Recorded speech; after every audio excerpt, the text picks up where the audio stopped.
저는 배정순, 올해 70입니다. 서울 도곡동에서 35년째 살고 있죠. 남편이 세상을 떠난 지 벌써 5년이 지났네요.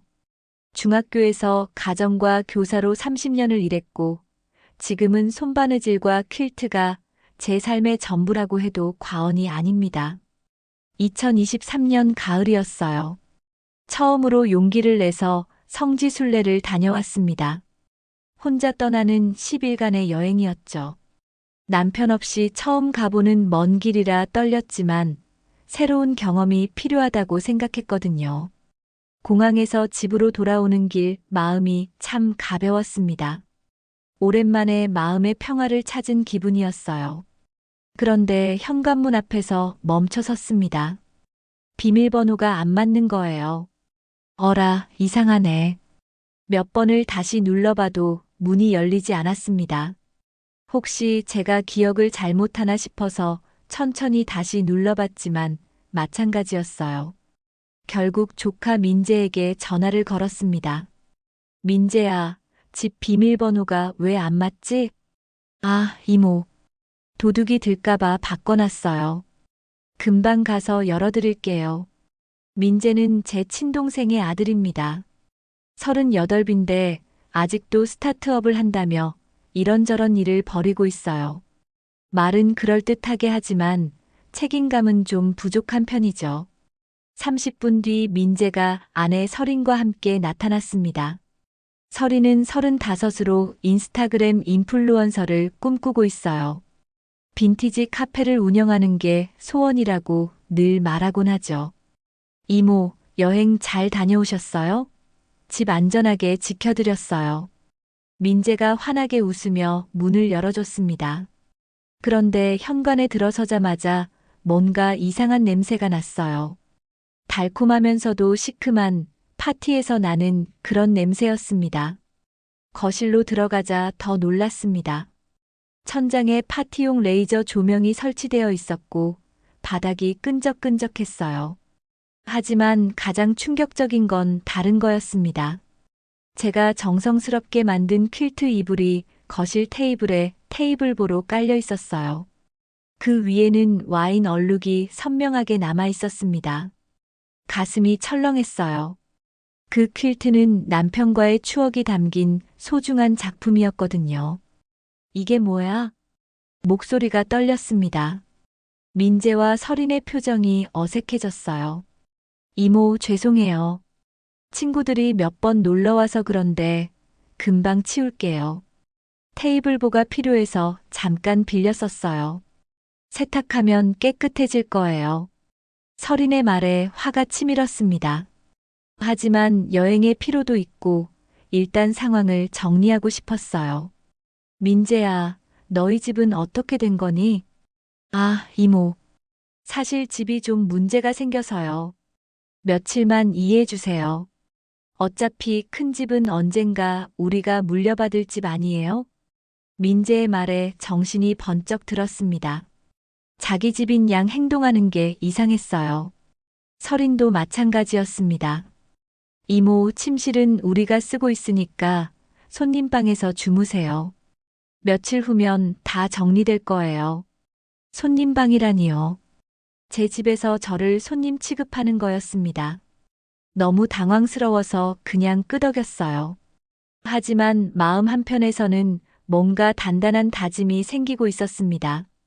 그날 밤 손님 방에 누우면서 생각해 봤어요. 출국 전에 안전을 위해 스마트 도어벨을 설치했던 게 다행이라는 생각이 들었습니다.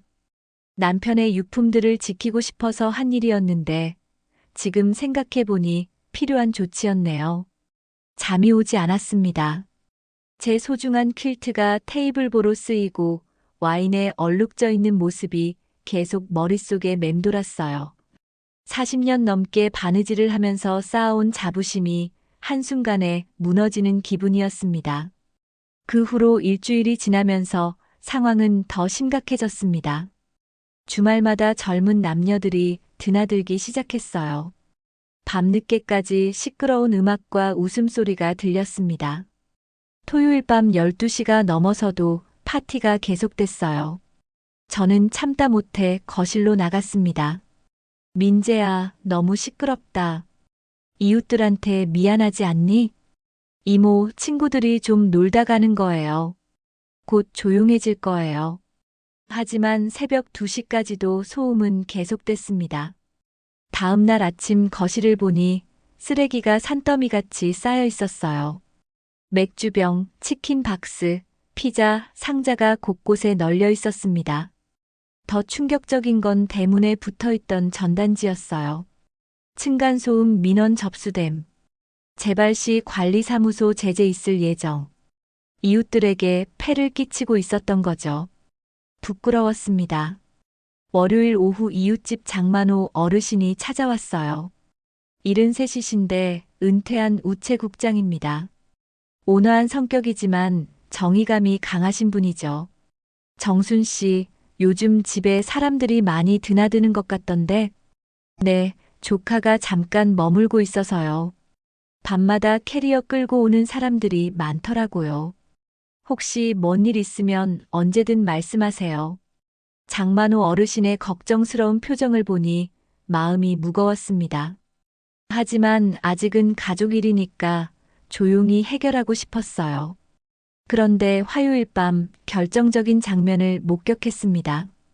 화장실에 가려고 나왔다가 우연히 서린의 휴대폰 화면을 봤어요.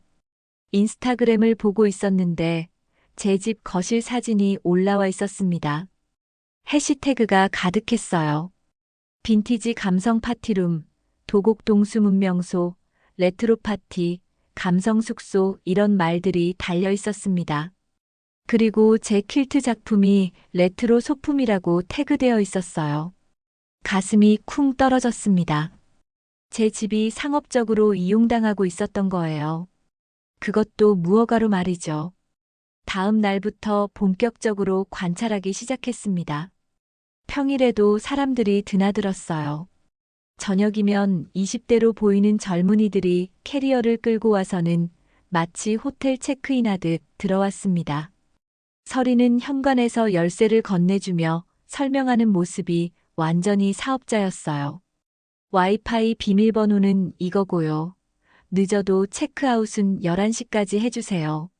목요일 저녁에는 더 충격적인 광경을 봤습니다. 외국인 관광객들이 왔어요. 영어로 대화하면서 집 곳곳을 구경하고 사진을 찍었습니다. 와, 정말 한국 전통 가옥 느낌이네요. 이 퀼트 정말 예뻐요. 빈티지한 게 완전 인스타 맛집이에요. 제 작품을 구경거리로 보는 시선이 마음을 아프게 했습니다. 하지만 더 견디기 힘든 건 따로 있었어요. 금요일 밤 파티가 한창일 때였습니다. 음료수를 쏟은 흔적이 제 또 다른 퀼트 작품에도 묻어 있는 걸 발견했어요. 20년 전 남편 셔츠로 만든 소중한 작품이었습니다. 더 이상은 안 되겠다 싶었어요. 가족이라는 이름으로 이런 식으로 이용당할 수는 없었습니다. 하지만 감정적으로 대응해서는 안 된다고 생각했어요. 그날 밤 제 방에서 오랫동안 생각했습니다. 어떻게 해야 현명하게 해결할 수 있을까요? 법적으로 문제가 되는 일들이 분명히 있을 거라는 확신이 들었습니다. 다음 날 아침부터 증거를 모으기 시작했습니다. 일단 스마트 도어벨의 녹화 영상을 확인해 봤어요. 지난 일주일간의 기록이 고스란히 남아 있었습니다. 새벽 2시에 들어오는 사람들, 아침 11시에 나가는 사람들, 캐리어를 끌고 오는 모습까지 다 촬영되어 있었어요. 날짜와 시간까지 정확하게 기록되어 있었습니다. 거실을 자세히 살펴보니 더 많은 단서들이 있었어요. 콘센트에 스마트 플러그가 꽂혀 있었는데 민재가 몰래 설치한 것 같았습니다. 전력 사용량을 보니 평소보다 몇 배나 많이 나왔어요.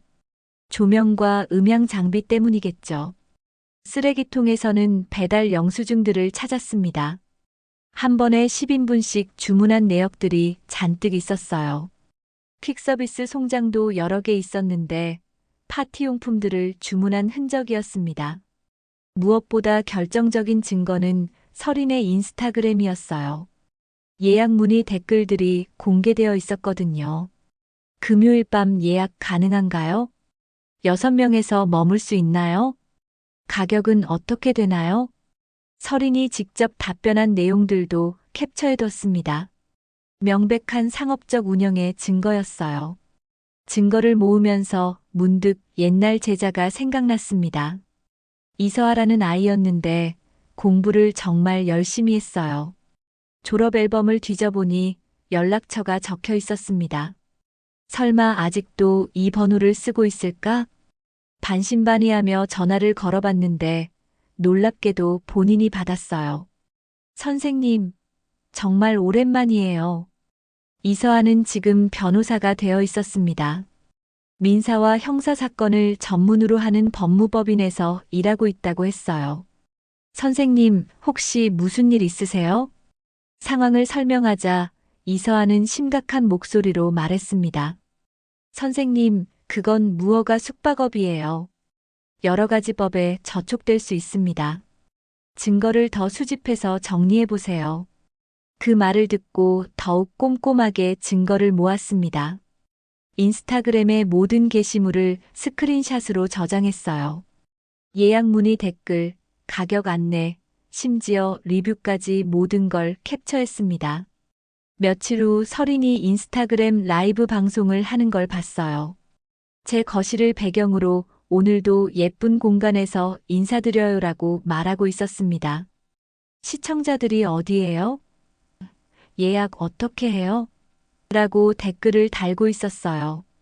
그날 저녁 제 방에서 바느질 상자를 꺼냈습니다. 남편과 함께 모았던 바느질 도구들이 가득했어요. 그 중에서 와인에 얼룩진 퀼트를 꺼내 들었습니다. 손끝에서 전해지는 천의 촉감. 한 땀 한 땀 정성스럽게 누빈 바느질.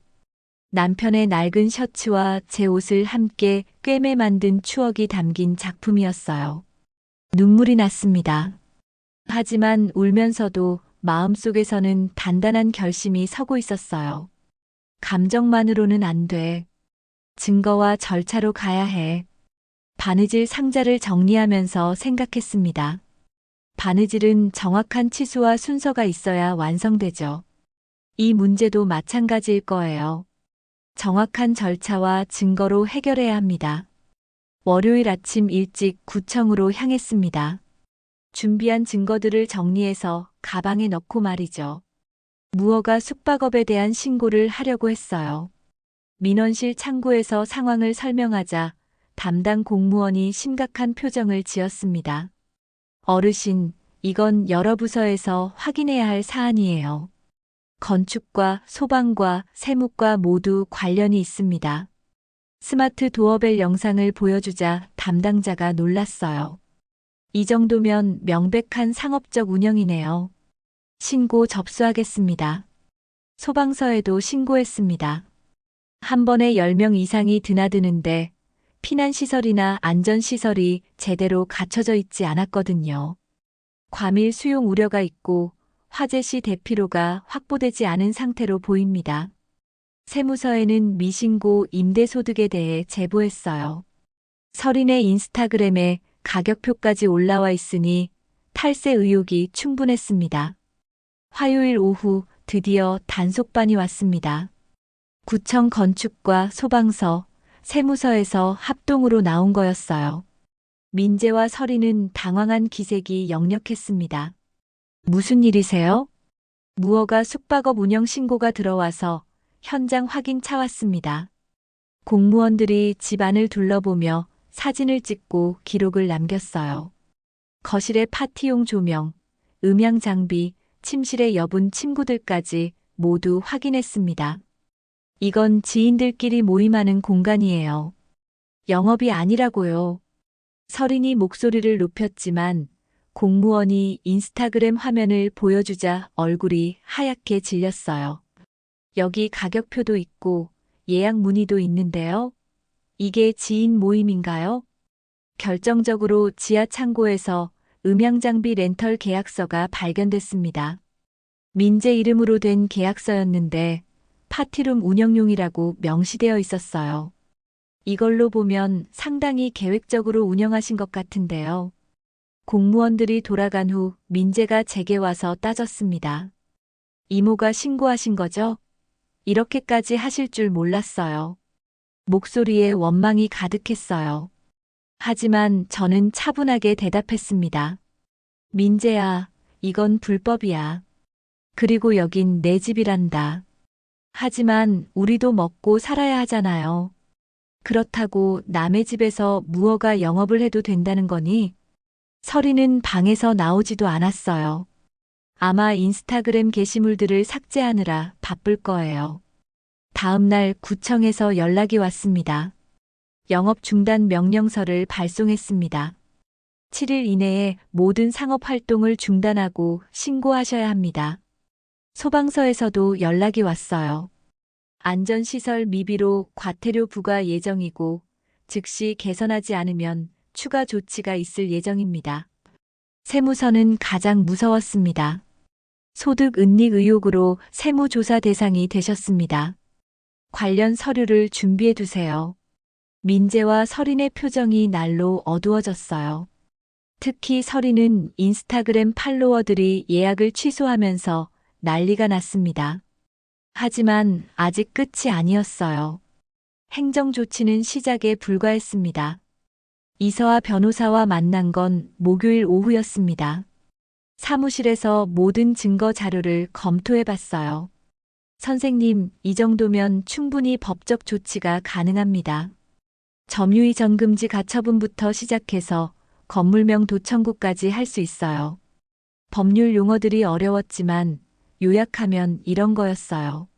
제 집을 불법으로 점유하고 있으니 나가라는 법원 명령을 받을 수 있다는 뜻이었죠. 다만 시간이 좀 걸릴 수 있어요. 보통 2-3개월은 봐야 합니다. 괜찮아요. 정당한 절차로 해결하고 싶어요. 내용 증명을 보내는 것부터 시작했습니다. 영업 전면 중단과 30일 내 퇴거를 통지하는 내용이었어요. 민재가 내용 증명을 받아본 날 저녁 처음으로 진지하게 사과했습니다. 이모, 정말 죄송해요. 저희가 너무 무리했나 봐요. 민재야, 나는 너희가 미워서 하는 게 아니야. 하지만 잘못된 건 잘못된 거란다. 서리는 달랐어요. 오히려 더 화를 냈습니다. 언젠가는 우리 집이 될 건데 이렇게까지 해야 해요? 저희 사업 완전히 망가뜨렸잖아요. 그 말을 들으니 어이가 없었어요. 자기들이 잘못해놓고 오히려 저를 탓하고 있었습니다. 더 충격적인 일이 기다리고 있었어요. 서린의 인플루언서 친구들이 갑자기 연락을 끊기 시작한 거예요. 불법 영업 논란에 휘말릴까봐 피하는 것 같았습니다.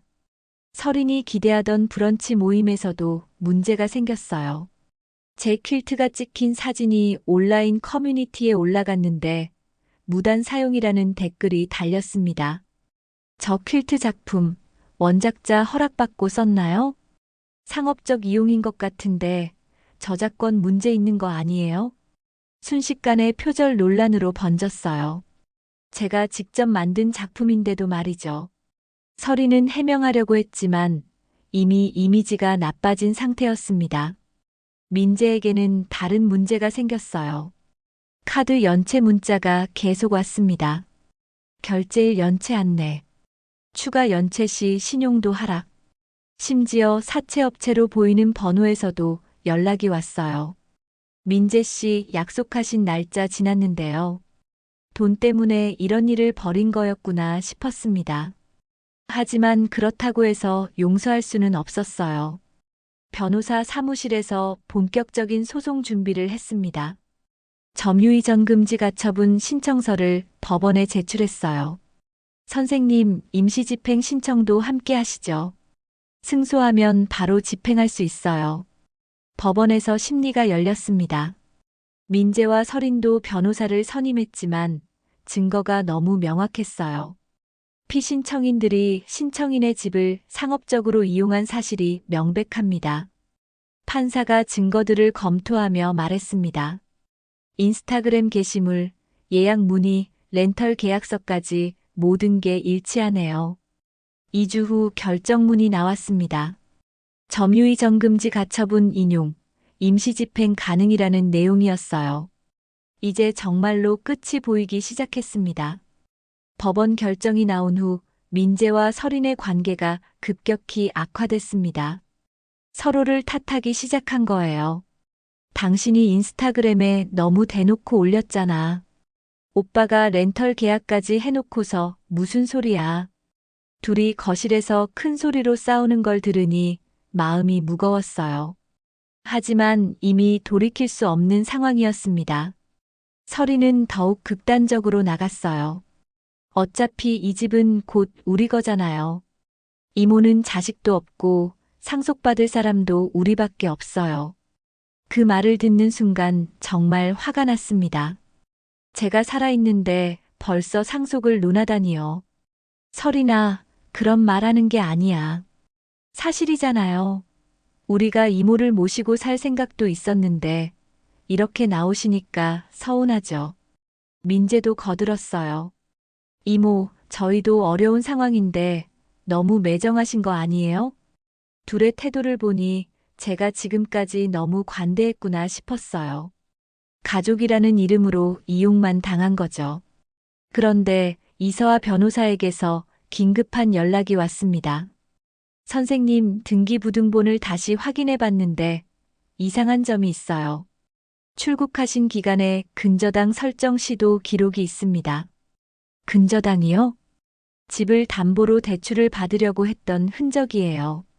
다행히 은행 내규상 본인 동의 없이는 실행되지 않았지만 시도는 했던 것 같습니다. 등골이 오싹했습니다. 제가 성지순례간 사이에 제 집을 담보로 돈을 빌리려고 했다는 거였어요. 누가 그런 짓을 했을까요? 주민등록 등본상 같이 거주하는 사람들이 의심스럽습니다. 민재였을 거예요. 돈에 쪼들려서 제 집까지 건드리려고 했던 거죠. 그날 저녁 민재를 불러서 직접 물어봤습니다. 민재야, 내가 여행 간 사이에 이 집으로 뭔 짓을 했니? 무슨 말씀이세요? 근저당 설정 시도한 거 다 나와 있어. 민재의 얼굴이 하얗게 질렸어요. 이모, 그건 정말 급한 일이 있어서요. 어차피 실행도 안 됐잖아요. 어차피라고 내 허락도 없이 내 집을 담보로 잡으려고 했다는 거지. 죄송해요. 정말 돈이 급했어요. 사과는 하지만 반성하는 기색은 보이지 않았어요. 오히려 자기가 피해자인 것처럼 굴었습니다. 이런 상황에서 이웃 장만호 어르신이 큰 도움을 주셨어요. 증언서를 써주신 거예요. 지난 2달 동안 외지 번호판 차량들이 체크인, 체크아웃하듯 드나드는 걸 목격했습니다. 명백히 상업적 운영으로 보였습니다. 어르신의 증언서는 결정적인 증거가 됐어요. 단순히 친구들 모임이 아니라 불법 숙박업이었다는 걸 증명하는 거였거든요. 민재와 설이는 점점 더 초조해했습니다. 행정 벌금은 계속 나오고 세무조사는 진행되고 법원에서는 명도 판결이 임박한 상황이었어요. 이모, 정말 이렇게까지 하시려고요? 민재야, 기회는 여러 번 줬어. 하지만 너희는 계속 거짓말만 했잖니. 그럼 저희는 어떻게 살라고 하세요? 그건 너희가 알아서 할 일이야. 더 이상 물러설 수 없었어요. 이미 선을 너무 많이 넘었거든요. 2024년 3월 15일 드디어 명도 집행일이 됐습니다. 법원 집행관과 이사업체 직원들이 아침 일찍 도착했어요. 배정순 시댁이 맞나요? 명도 집행 나왔습니다. 공식적인 절차였지만 가슴이 무거웠어요. 결국 이 지경까지 온 거죠. 민재와 설이는 마지막까지 저항했습니다. 잠깐만요. 짐 정리할 시간도 없이 이렇게 하는 거예요? 충분한 시간을 드렸습니다. 법원 결정에 따라 집행합니다. 집행관이 단호하게 말했어요. 이사업체 직원들이 들어와서 파티룸 관련 물품들을 하나씩 꺼내기 시작했습니다. 레이저 조명, 스피커, 파티용 테이블, 여분의 침구들까지 모든 걸 트럭에 실었어요. 서린이 길바닥에 앉아서 울기 시작했습니다. 내 브랜드 완전히 망가뜨렸어요. 인스타 팔로워들 다 떠났고 예약도 다 취소됐어요. 하지만 저는 아무 말도 하지 않았어요. 동정심이 생기긴 했지만 자업자득이었으니까요. 민재도 마찬가지였습니다. 이모, 정말 이렇게 하시는 거예요? 저희 갈 곳도 없는데요. 민재야, 너희가 선택한 일이야. 가장 중요한 순간이 왔어요. 제 퀼트 작품들을 회수하는 거였습니다. 와인 얼룩이 진 그 퀼트를 조심스럽게 들어 올렸어요. 얼룩은 여전히 선명했지만 그래도 제 손으로 만든 소중한 작품이었습니다. 이건 앞으로 어떻게 하실 거예요? 이사업체 직원이 물어봤어요. 다시 고칠 거예요. 덧누빔으로 말이에요. 바느질에서 덧누빔이라는 기법이 있어요. 상처난 부분 위에 새로운 천을 덧대어 더 튼튼하게 만드는 거죠. 제 퀼트도 그렇게 되살릴 수 있을 거라고 생각했어요. 집행이 끝나고 나니 집이 텅 비어 있었습니다. 하지만 이상하게 마음이 편안했어요. 드디어 제 집을 되찾은 기분이었거든요. 저녁 때 장만호 어르신이 찾아왔습니다. 정순 씨, 고생 많으셨어요. 앞으로 조용해질 것 같네요. 네, 어르신. 그동안 시끄럽게 해서 죄송했어요. 아니에요. 잘 해결하신 것 같아서 다행이에요. 어르신과 차를 마시며 이야기를 나눴어요. 이런 평범한 일상이 얼마나 소중한지 새삼 느꼈습니다. 그날 밤 오랜만에 제 침실에서 잤어요. 손님 방이 아닌 제 방에서 말이죠. 정말 오랜만에 푹 잤습니다. 2025년 가을이 되었습니다. 제 집은 완전히 새롭게 단장됐어요. 거실 일부를 합법적인 절차를 거쳐 햇살 퀼트 공방으로 바꾼 거죠. 구청에 사업자 등록도 하고 소방 안전 점검도 받고 위생 허가도 받았어요. 모든 걸 정당한 절차로 진행했습니다. 수강생들이 하나둘 모이기 시작했어요. 동네 아이들, 중년 주부들, 심지어 외국인 분들도 오셨습니다. 선생님, 이 퀼트 정말 예뻐요. 어떻게 이렇게 정교하게 만드세요? 제 작품을 보고 감탄하는 목소리를 들으니 정말 뿌듯했어요. 예전에 레트로 소품으로 취급받던 것과는 완전히 달랐습니다. 가장 기억에 남는 수업이 있었어요. 남편의 유품인 셔츠를 이용해서 작은 코스터를 만드는 시간이었습니다. 이 셔츠는 남편이 생전에 즐겨 입던 거예요. 혼자 간직하기보다는 나누고 싶어서 준비했습니다. 수강생들이 조용해졌어요. 기억을 나누면 슬픔이 위로가 된다고 생각해요. 한 분 한 분이 작은 조각을 가져가서 코스터를 만들었어요. 남편의 기억이 여러 사람에게 나뉘어졌지만 그래서 더 따뜻해진 것 같았습니다. 민재와는 그 후로 연락이 끊어졌다가 최근에 다시 연결됐어요. 배달일을 하면서 야간 대학 경영학과에 편입했다고 했습니다. 이모, 그때 정말 죄송했어요. 한 달에 한 번씩 와서 마당 정리를 도와주고 있어요. 용서는 했지만 예전 같지는 않습니다. 그래도 변화하려는 모습이 보여서 다행이라고 생각해요. 서리는 소식이 끊어졌어요. 들리는 말로는 지인들과 합의금 문제로 어려움을 겪고 있다고 하더군요. 더 이상 관심 갖지 않기로 했습니다. 장만호 어르신은 제 공방의 든든한 후원자가 되어주셨어요. 전시회를 열 때마다 우편 홍보를 도와주시고 가끔 차도 함께 마십니다. 정순 씨 퀼트는 정말 예술이에요. 어르신 덕분에 많은 사람들이 알게 됐어요. 오늘도 공방에서 수업을 하고 있습니다. 새로운 수강생이 와인 얼룩진 퀼트를 보고 물어봤어요. 선생님, 이 얼룩은 어떻게 된 거예요? 아픈 기억이 담겨 있어요. 하지만 버리지 않고 덧누빔으로 고쳤답니다. 얼룩 위에 작은 꽃무늬 천을 덧대어 누빈 부분을 보여줬어요. 상처를 숨기는 게 아니라 그 위에 새로운 아름다움을 더한 거예요. 수강생이 감탄했습니다. 정말 멋있어요. 상처도 작품의 일부가 되는 거네요. 그래요. 상처도 삶의 일부입니다. 중요한 건 그 상처를 어떻게 치유하느냐죠. 창밖으로 가을 햇살이 들어옵니다. 제 퀼트 공방에서 여러 사람들이 바느질을 하고 있어요. 각자의 이야기를 담은 작품들을 만들어가고 있습니다. 바느질은 참 신기한 일이에요. 서로 다른 천조각들이 모여서 하나의 아름다운 작품이 되거든요. 사람살이도 마찬가지인 것 같아요.